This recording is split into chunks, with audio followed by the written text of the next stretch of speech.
কি বলে? আব্রাহামেটিক ফেইথ বলে। এজন্য ওনাকে বলা হয় আবুল আম্বিয়া। সব নবীরা এই চ্যানেলে এসেছে, তার মানে সব নবী সাইয়েদনা ইব্রাহিমের নাতিপুতি। আবার এই প্রতিটা নবীর জন্য আল্লাহ তাআলা আকাশ থেকে কিতাব নাজিল করেছেন। চিল্লায় বলেন ঠিক কিনা?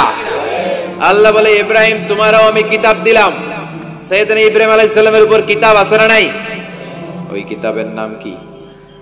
কে পারে? ইন্না হাযা লাফিস সুহুফিল উলা সুহুফি ইব্রাহিম ওয়া মূসা। সুহুফ ইব্রাহিম, সাইয়েদনা ইব্রাহিমকে আল্লাহ তাআলা সহিফা দান করেছেন। চিল্লায় পড়েন আল্লাহু আকবার। আবার এই নবীর নামে আল্লাহর কোরআনে একটা সূরা আছে না নাই?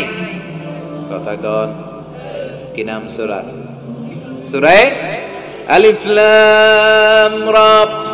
কিতাবুন আনজালনাহু ইলাইকা লিতুখরিজান নাসা মিনাল যুলুমাতি ইলান নূর। সুবহানাল্লাহ পড়েন। আলিফ লাম রা। I have revealed this holy and sacred book unto you in order to lead the mankind out of darkness into the light. ও নবী, আমি এই কিতাবকে আপনার কাছে পাঠিয়েছি অন্ধকারাচ্ছন্ন মানুষগুলোকে অন্ধকার থেকে আলোর দিকে নিয়ে যেতে। এই কোরআনের ভেতরে আলো আছে না নাই? সবকিছুর সমাধান আছে না নাই? সমাধান চাও যদি জীবনে মরণে, ফিরে যাও খুঁজে নাও চোখ রাখো কোরআনে। সুবহানাল্লাহ পড়েন। চোখ রাখবেন কোথায়?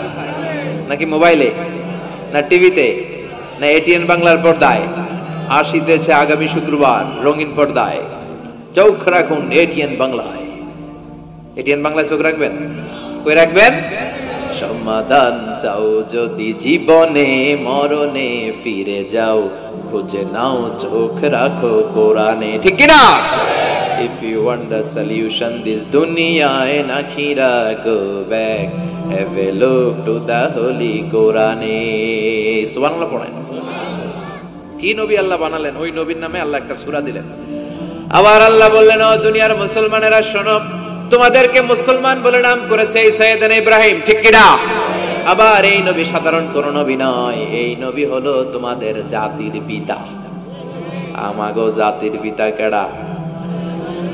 কথা কর আরো জোরে, সবাই মিলে বলেন, মিল্লাতা আবিকুম ইব্রাহিম হুয়া সাম্মাকুমুল মুসলিমিন। মিল্লাতা আবিকুম ইব্রাহিম, তোমাদের জাতির পিতার নাম, আমাদের জাতির পিতার নাম ওয়া সাম্মাকুমুল মুসলিমিন, তিনিই তোমাদেরকে মুসলমান নামকরণ করেছে।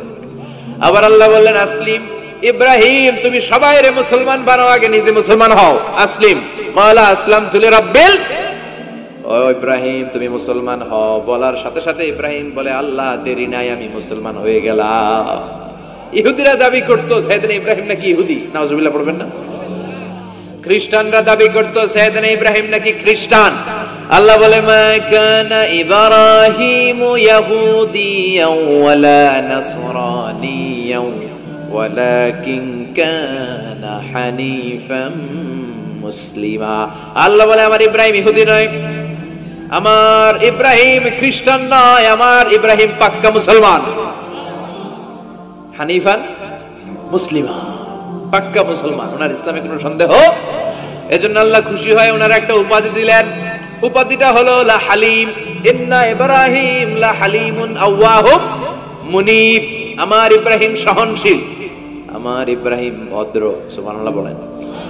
আমাদের বাংলাদেশে আমাদের মুসলমানদের মধ্যে এটার সবচেয়ে বড় অভাব, সহনশীলতা আমাদের নাই। কথা কর, নিজে যেটা বুঝি ওইটাই। আমি তাবলীগ করি, আমি মনে করি আমি হক, বাকি সব বাতিল। এই সমস্যাগুলো বাগেরহাটে আছে না নাই? হ্যাঁ, আমি যদি জামাত ইসলাম করি, আমি মনে করি আমি হক, বাকি একটা দলরও আমি হক বলতে চাই না। আছে না এরকম? আমি আহলে হাদিস, সো আমি হক, আর বাকি যা আছে সব বাতিল। আমি কওমি, তো আমি ভালো, আলিয়া সব খালিয়া। কথা কর। আবার আমি আলিয়া, আমি ভালো, কওমিয়া সব শেষ। এই ঠেলা ঠেলে এই দেশে আছে না নাই? এক ইসলাম, এক নবী, এক কোরআন, এরপর সহনশীলতা নাই।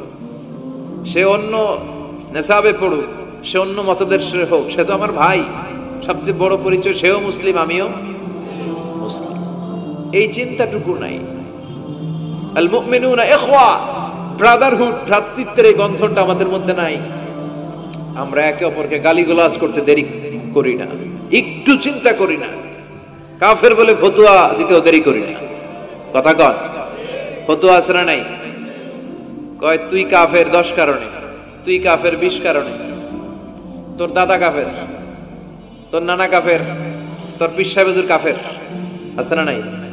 তোর এই কাফের পীর সাহেব মারা গেলে এই পীর সাহেবের যে কবরে শোয়ানো হবে, ওই কবরের উপরে যে ঘাস উঠবে, ওই ঘাস যে গরু খাবে, ওই গরুর যে দুধ খাবে, ওইটাও কাফের, আছে না নাই? খালি ফতুয়াবাজি। আল্লাহ বললেন আমার ইব্রাহিম ফতুয়াবাজি করে নাই।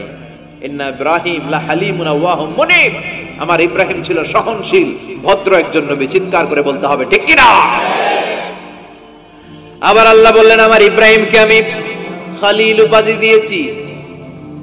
ইত্তাখাযাল্লাহু ইব্রাহিমা খলিলা, আল্লাহ বললেন গোটা বিশ্বের মধ্যে থেকে কাউরে আমি খলিল বলে গ্রহণ করি নাই, একমাত্র ইব্রাহিমকে ছাড়া। ইব্রাহিম আলাইহিস সালামকে ছাড়া কাউরে আল্লাহ খলিল বানাইছে? খলিল মানে বন্ধু, খলিল মানে, সবাই বলেন খলিল মানে। সাইয়েদনা ইব্রাহিমকে বানাইছেন খলিল, আর বিশ্বনবীকে বানাইছেন হাবিব। বিশ্বনবীর কি বানাইছে? আর সাইয়েদনা ইব্রাহিম খলিল। বাপ বেটা, একজন খলিল একজন হাবিব। বাপ কা বেটা সিপাহী কা ঘোড়া, কুছ না হতো থোড়া থোড়া, ঠিক কি না? বাপ ভালো তার বেটা ভালো, তাই মা ভালো তার ঝি, গাই ভালো তার দুধ ভালো রে, দুধ ভালো তার ঘি। বাবা যদি ভালো হয় ছেলে ভালো, মা যদি ভালো হয় মেয়ে ভালো, গাই যদি ভালো হয় দুধ ভালো, দুধ ভালো তো ঘি ভালো। কথা বলেন, যেমন বাপ তেমন বেটা। বাবা হলেন খলিল, ছেলে হলো হাবিব। খলিল মানেও বন্ধু, হাবিব মানেও বন্ধু।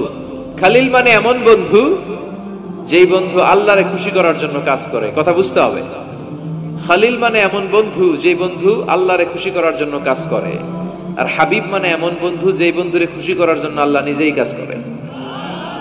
কার দাম বেশি?